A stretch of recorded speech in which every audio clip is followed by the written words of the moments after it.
మిగతా వాళ్ళకి చెడు చేసే విషయం ఎప్పుడు రెండు వైపులో ఉండే కత్తిలాగా అంటారు. వాళ్ళు చేసే పనులు మిగతా వాళ్ళకి ఎంత చెడు చేస్తుందో అదేలాగా వాళ్ళకి అది చెడు చేస్తుంది.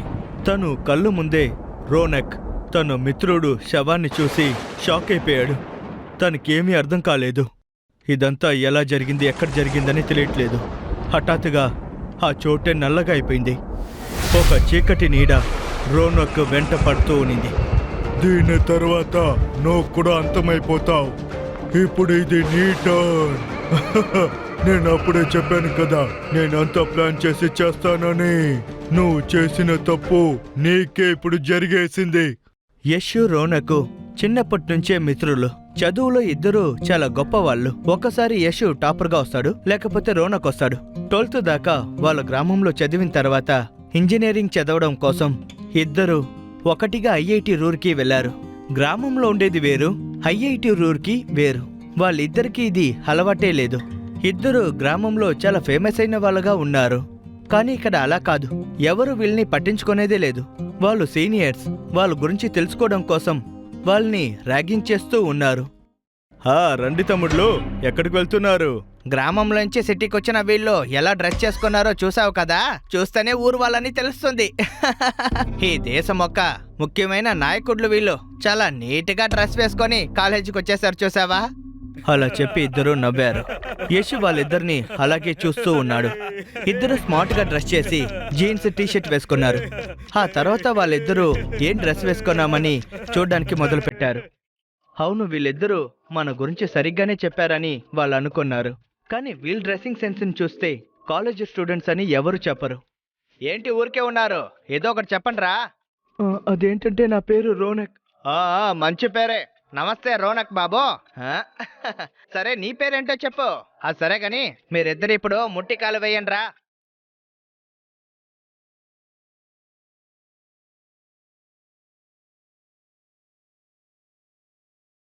వాళ్ళంతా ఏమనుకుంటున్నారు? వీళ్ళంతా మనల్ని ఎవరు ఇన్సల్ట్ చేసింది లేదు. నీ దగ్గర నేను అప్పుడు చెప్పాను, ఇప్పుడు చెప్తున్నా. మన ఇద్దరము గ్రామంలో కాదు, సిటీలో ఉన్నాము. వాళ్ళిద్దరూ మన సీనియర్స్. మనల్ని తప్పకుండా ర్యాగింగ్ చేస్తారు. ఆటలకే కదలే చేశారు. ఏంటి ఆటలా? అది కూడా వాళ్ళు నా దగ్గర. తాకునే వాళ్ళు ఎగతాలు చేస్తారా? ఇలా చూడు యాష్, నేను మళ్ళీ చెప్తున్నా, ఓపిక్గా ఉండు. మనం ఇక్కడికి కొత్తగా వచ్చాము, అందువల్ల వాళ్ళు చేసింది పెద్దగా పట్టించుకోకు. వాళ్ళు సరిగ్గానే చెప్పారు. మనం ఎలా డ్రెస్ చేసుకున్నామో చూడు. సిటీకి వచ్చిన తర్వాత కూడా మనం గ్రామంలో ఉన్నట్టుగానే డ్రెస్ చేసుకున్నాం. మనమిద్దరం రేపు మాల్కి వెళ్ళి షాపింగ్ చేసుకోవాలి. హరారే, ఏంట్రా ఇది? కాకేంటి కలర్ మారిపోయింది? ఒకే రోజులోనే సిటీ లైఫ్కి రావడం నేర్చుకున్నారా ఏంటి? పర్వాలేదులే, బాగా బ్రతికిపోతారు. మేం మంచి బట్టలు వేసుకున్న సమస్య, వేయకపోయిన సమస్య. మీకిప్పుడు ఏం కావాలో చెప్పండి. ముందు మీ పనంటూ మీరు చూసుకోవచ్చు కదా. ఏంటి ఒకే రోజులోనే తనకేంటి ఇంత నోరు వచ్చేసింది? యష్, రోనక్, మీరు కాలేజీకి కొత్తగా వచ్చారు. మీ ఫైల్ చూస్తేనే తెలుస్తుంది మీరు చదువులో టాప్గా ఉంటారని. ఇకపై సరిగ్గా నడుచుకోండి.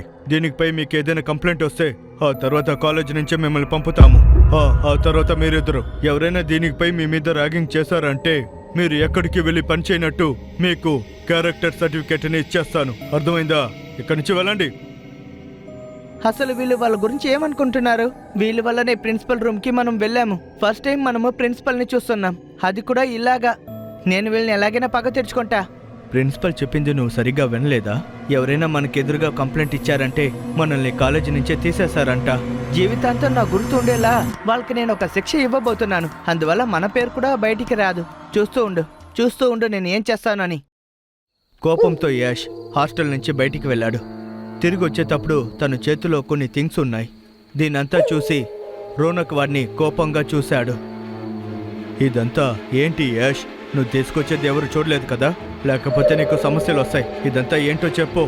నువ్వు ఇప్పుడు ఏం చేయబోతున్నావు? అంతా చూసిన తర్వాత కూడానా నీకు ఇది తెలియలేదు? నేను ఆత్మని రప్పిపోతున్నాను. అది మన కోసం వాళ్ళని పగ తెరుచుకుంటుంది. గ్రామంలో నాన్న ఇదంతా చేయడం నేను చూశాను. ఆయన ఇది చేయడానికి ఎక్స్పీరియన్స్ ఉంది, కానీ నీకే లేదు. అంతా మర్చిపోవాలా? ఎలా మర్చిపోయేది? ఈ రోజు పగ తెచ్చుకోకుండా వదిలిపెట్టను. ఈ రోజు అమావాస. ఆత్మ ఇక్కడే ఎక్కడైనా ఉంటుంది. ఇదంతా చూసి ఆత్మ చాలా సంతోషపడుతుంది.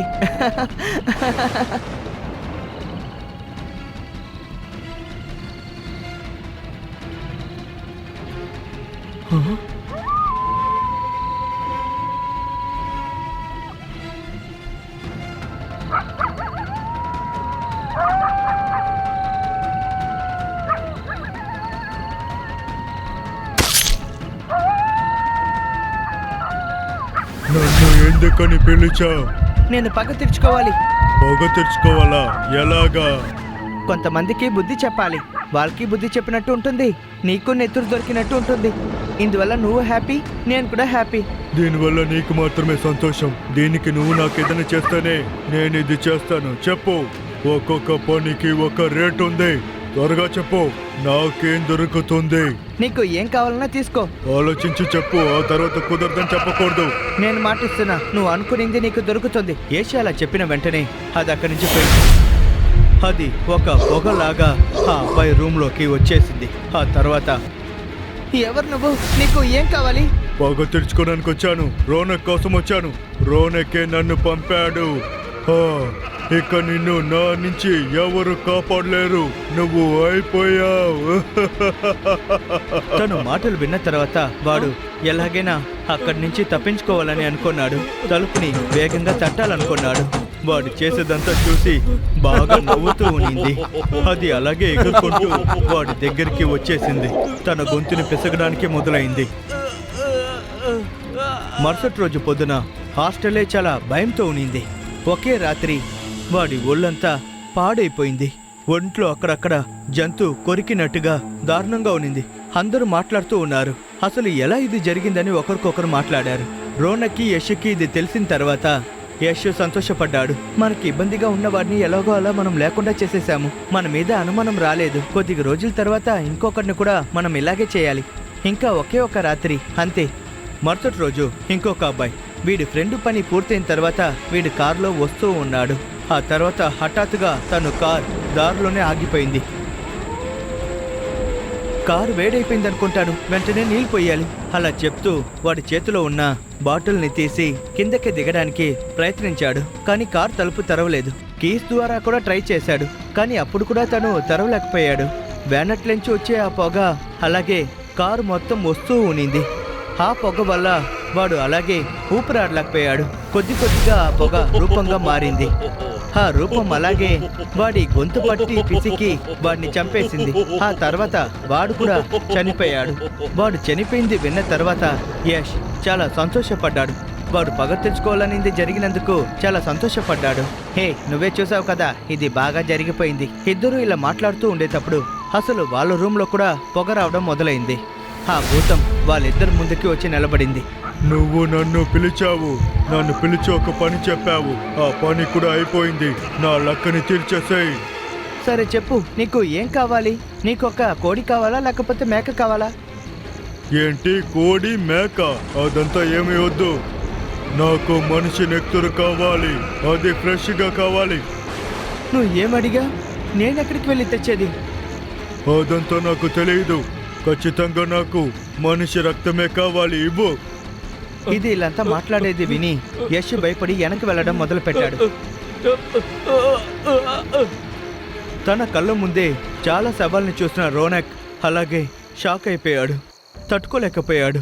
తన ఫ్రెండు చనిపోయాడు. తన బాడీని చూసి తట్టుకోలేకపోయాడు.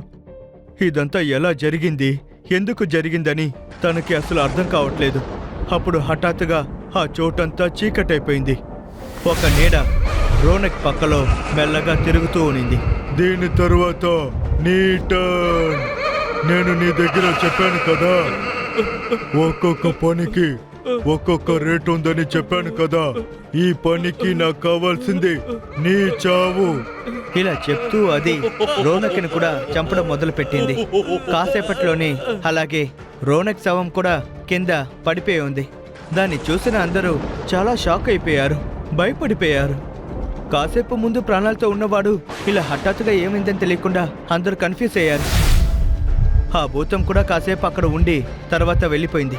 దీనికిపై మీరు ఎవరైనా పగ తీర్చుకోవాలని ఆశపడుతున్నారా?